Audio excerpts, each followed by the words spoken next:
రజాకార్ చరిత్రతోటి రజాకార్ వారసులలాగా కేవలము వీళ్ళని చంపాలి, కేవలం వీళ్ళని వేధించాలి, కేవలం వీళ్ళని వ్యతిరేకించాలి అన్న ఆలోచనలతోటి ఎవరైతే ఉన్నారో ఈ ఎంఐఎం లాంటి నాయకులు వాళ్ళకి మేము వ్యతిరేకం. ఉన్నాడా ఓవైసీ ఈ రకమైన మీరు చెప్పే చర్యలు ఎప్పుడైనా కంప్లీట్ గా ఎప్పుడు వ్యతిరేకి? రజాకార్ అనే పెద్ద మాట ఎందుకు మాట్లాడాలి? నిజంగా రజాకార్ వారసులు నేనడం ఏముంది, వికీపీడియాలో కొట్టినా దొరుకుతుంది, అది నేననేది ఏముంది.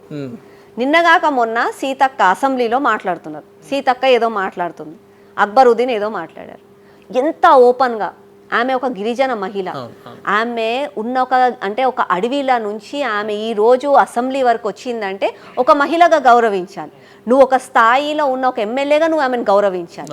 తర్వాత పార్టీ తర్వాత సంగతి, ఆమెను నువ్వు గౌరవించాలి. ఆయన ఎంత ఎగతాళి చేసుకుంటూ నేను ఇంగ్లీష్లో మాట్లాడితే ఆమెకు అర్థమవుతలే, నేను ఉర్దూలో మాట్లాడితే అర్థమవుతలే, నాకు తెలుగు రాదు అని అంటాడు. నీకు తెలుగు ఎందుకు రాదు? నీకు తెలుగు ఎందుకు రాదు? నువ్వు పుట్టిందేడా? హైదరాబాద్లో పుట్టినవు.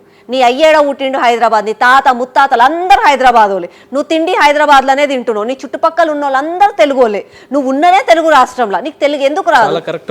నీకు తెలుగు ఎందుకు రాదు అంటే నీ మనసులో ఉన్నది రజాకార్ అంటే నువ్వు వ్యతిరేకి, తెలుగు వ్యతిరేకి, నువ్వు భారతదేశానికి వ్యతిరేకి, నీకు చెప్పిపోయిండు రజాకార్, కాబట్టి నువ్వు ఇప్పటికి అట్లాగే ఉన్నావు.